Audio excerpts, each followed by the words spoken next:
Mailap po ba mga bossing ko ang swerte sa inyo at parang pakiramdam ninyo'y paborito kayo ng kamalasan? Asya mga bossing, huwag niyo po yung pagtiisan. Marami kayong pwedeng gawin sa pamamagitan po nito.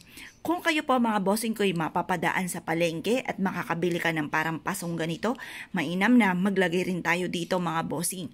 Ito po ay makakatulong upang sa ganoon masigit ka na maka-attract ng swerte. Pwede ka rin maglagay sa ganito ng barya at ilagay nyo po sa ilalim ng inyong higaan. Pero syempre, the best po itong aking tuturong ito dahil ito po ay may asin. Ang asin ay nagtataboy ng mga negatibong enerhiya. Lahat ng mga kamalasan ng mga pinagdadaan ninyo, yan po'y itatapon po niyan. Marami ako mga kakilala na nagtatanong sa akin kung ano ang aking sikreto. Masasabi ko lamang ang mga ganito mga pamamaraan at ako po'y binago ko ang pananaw ko. Dati-dati mga bossing ko'y nasa isipan ko na ako ay malas, inalis ko po ito sa aking isipan. Sabi ko sa isipan ko, hindi laging ganito ang takbo na aking pamumuhay. Hindi ako malas. Mula ngayon ay simula na ng aking tagumpay. Ngayon po mga bossing, ang asin, kung kayo po ay parang feeling ninyo yung minamalas or gusto nyo po na tsunaming swerte ang dumating po sa inyo, subukan nyo po ang asin. Ang asin ay wag lang matutunaw kasi ang asin, once na ito'y natunaw, marami ang mga negatibo na nahigop. Kaya kailangan paltan nyo po kaagad. Hugasan ang lagayan at ibilad po ito sa sinag ng araw. Kapag po ito'y natuyo na, lagyan nyo ulit ito ng panibagong asin.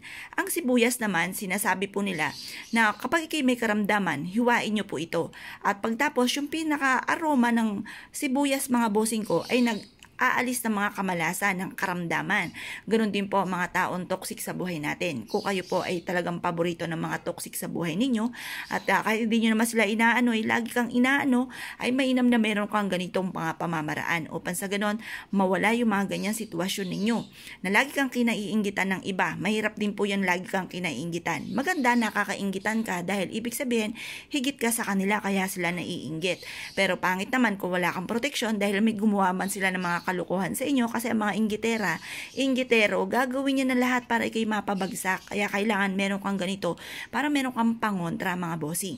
Ngayon pa mga bossing, subok na po ito na napakaswerte. Kaya slice nyo lang po ito. Kapag po kayo ay may karamdaman or feeling nyo, ganun yung sitwasyon ninyo. Pero, kung kayo halimbawa namang hindi ganun yung sitwasyon at na-issue po na magtuloy-tuloy ang swerte at mga kamalasan ay mawala na, ito naman po ang susubukan ninyo. Tuwing umaga nyo lang ito gagawin. Harap ka sa gawin silangan na mga 6:30 or alas 7. Matatapos ang paggawa ng mga pampaswerte hanggang alas 8 lang ng umaga.